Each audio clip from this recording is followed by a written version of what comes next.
In this video, we're building a mandolin from scratch. One of my first scratch builds. Here we're putting together a body form out of some old particle board that I had laying around.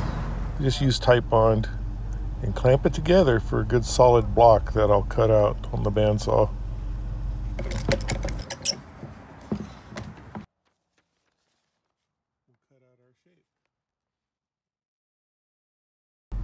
In this section, I'm planing down the top and back, and also plane down the sides, and work on the headstock shape a little bit.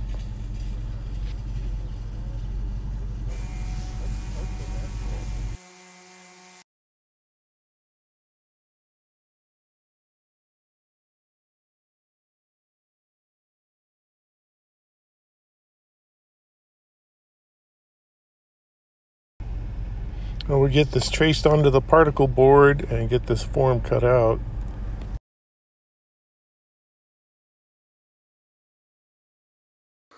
And here I used a piece of plywood with a groove routed out in it that held the sides really well for planing and sanding. So the sides are mahogany and the bottom block is rosewood. And you know, I got them wet and used a little heat to bend them, and then I actually put the body form with the wet sides clamped to it in a hot car for a day, and that really warmed them up. It was like a little low simmer oven.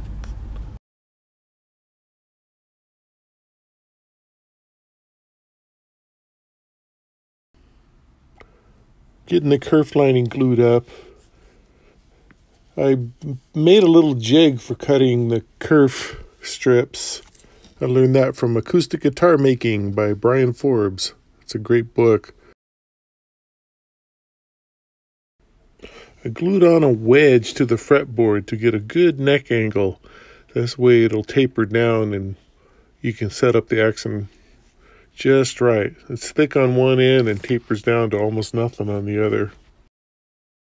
There's still a little bit of a gap right here, a little tiny gap. This edge. Hold it straight up. Just kind of lean on that side a little more. We'll measure out the fret scale. I use the Stewmac fret calculator. You just put in the number of frets and the scale length, and they give you the rest.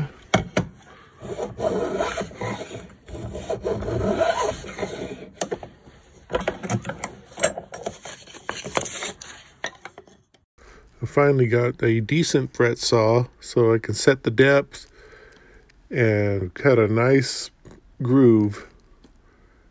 So we're just doing the first one here and make sure it's setting just right, and it looks pretty good. And here we go, lots of frets coming.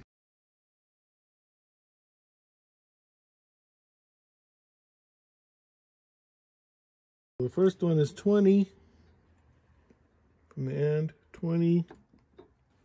Now we're starting to look like an instrument here. That's pretty close to where it goes. Getting the back traced and ready to cut. It's mahogany from Hibden Hardwoods.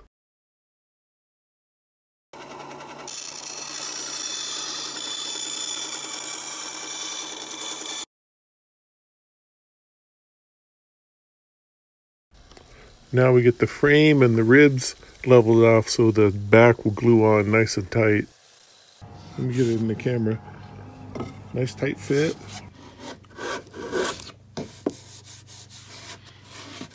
To get it just under an 8.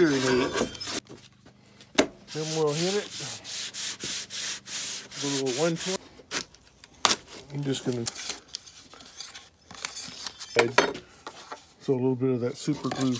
And now give it a little tap test. Nice and ringy. Yeah, that'll be good.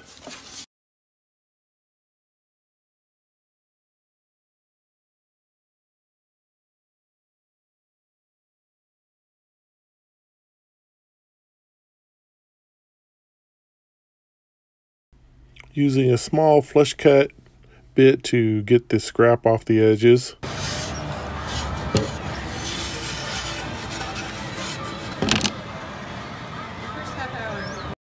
Using the Boss router and a rabbet bit for the binding channels.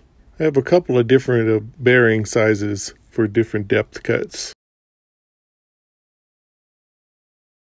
I got pretty ambitious on this inlay section. I used brass sheeting and some scissors and X-Acto knife and chisels and got everything cut to fit and super glued the pieces in there. It turned out pretty nice. I was glad I spent the time on it.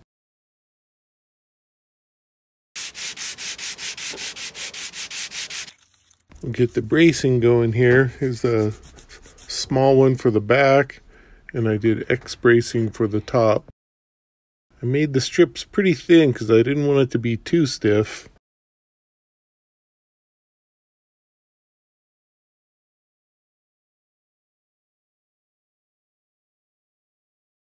Now we'll get the sound hole design laid out. I went with a space age style design, kind of a solar system rocket ship mandolin. And here we're making sure I notch the end of the fretboard to fit over that sound top. I really learned a lot about lutherie skills during this project, getting things to fit nicely and coming up with ways to make it a playable instrument. Now let's cut out the sound holes with this jeweler's saw and hope you don't break off any of those little tiny tabs.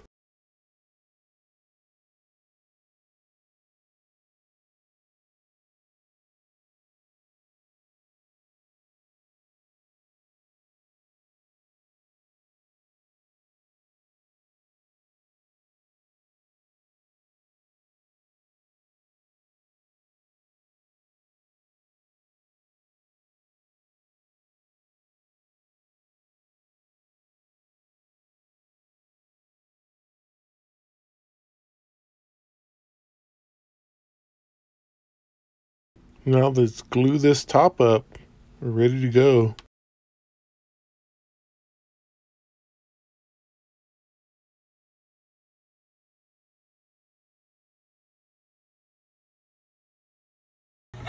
More gluing videos. Gonna glue on that fretboard finally.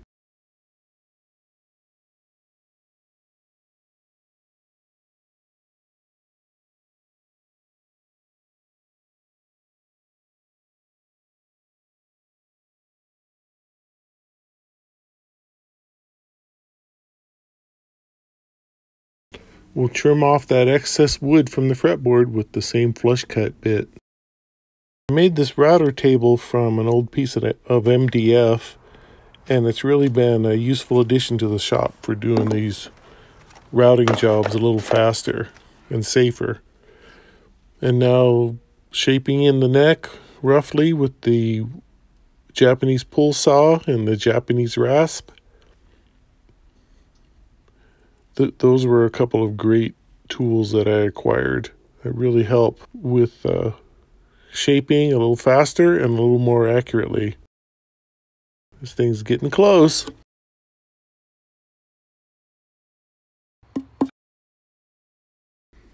I got into the habit of using these printable PDF forms from Stewmac for keeping track of my jobs. Now we're going to get the headstock shape dialed in, a little fine tuning. This bench vise has always been a great addition to the shop. I've had it for a couple of years now.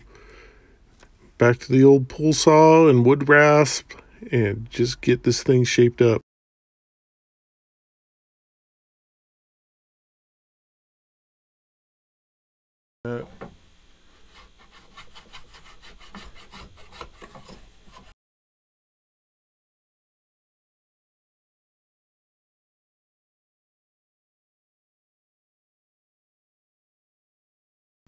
Now it's time to install the frets. Gonna clean out the gunk from the fret slots that we so carefully sawed earlier. And we just cut and tap and cut and tap and go on down the line.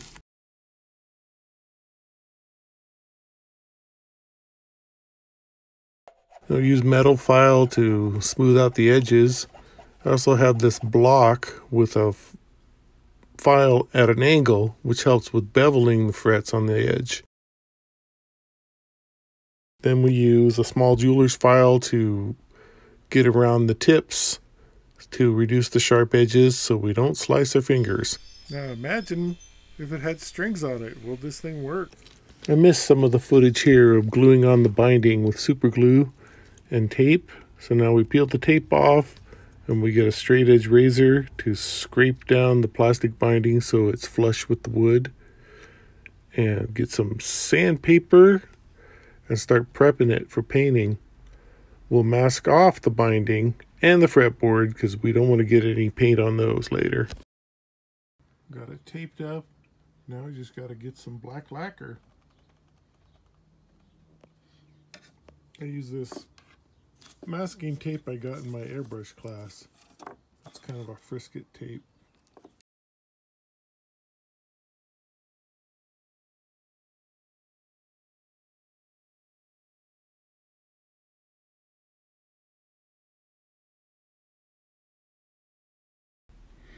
After about 5 coats of the black, we're peeling the tape off. This mandolin in the background is a Stella Harmony mandolin. I replaced the top and I'm trying out those sound hole designs. Time to finish this job, tuner's tailpiece, bridge, and nut. I already sprayed it with lacquer and it's ready to put on all the hardware.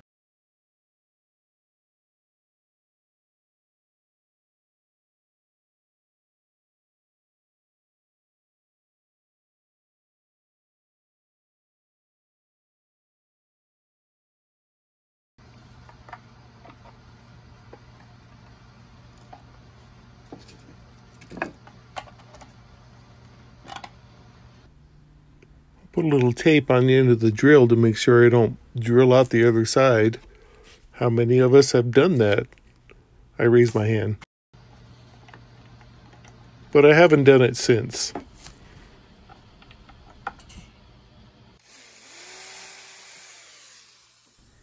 Installing the tailpiece. Now we're getting super close. And now I've got to start shaping the nut. You get to this point and you're so close, but it's still a ton of work to get this shaped up so it's a nice fit. And now we measure for our rough blank for the saddle. And I use ebony. This block of ebony comes from the hardwood store. People that make pens, you know, they turn the pen handles on a lathe. I always got to set my clock and wind that thing up. It's one of my favorite clocks.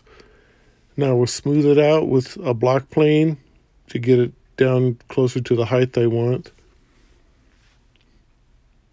And it's looking pretty good as far as the height. A little taller than you need it to give you room to file it down. And then I'll sketch in a rough shape and I want to draw in the little feet design like a violin bridge. So we'll carve those little shapes out.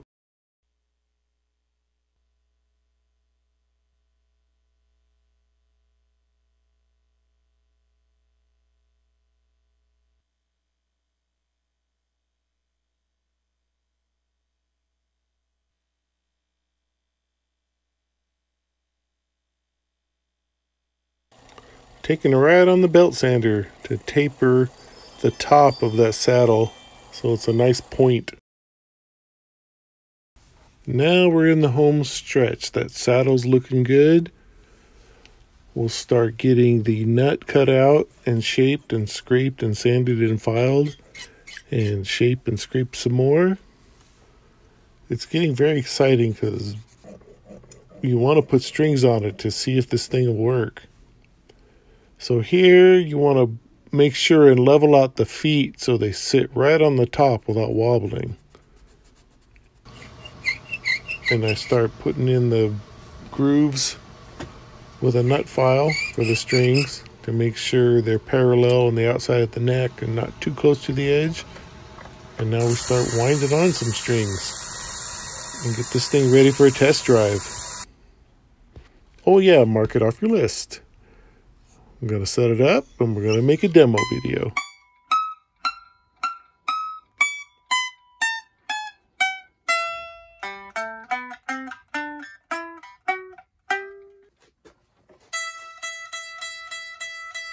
So we got it all strung up and it's breaking a little. The way I tune it, I just start with the top, the E, and do the next one down, the D. I don't try to match them all at first on these doubled up strings. Just do one at a time on in each section. That one's a little flat. Make sure you turn on the right one.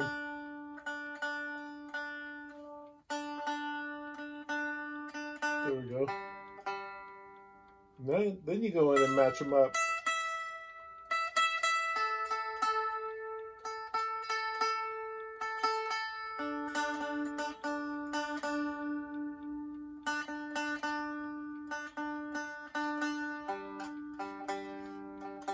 Okay, there we go. The 3 chords I know.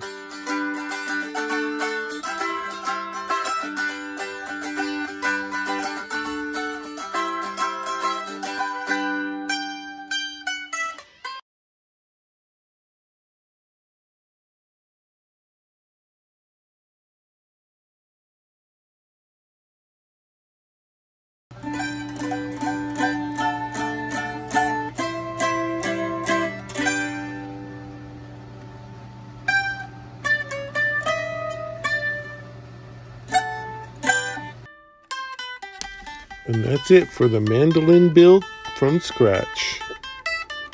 I really enjoyed building this instrument. I'm kind of sad it's over. And I hope you enjoyed watching this show, and more to come.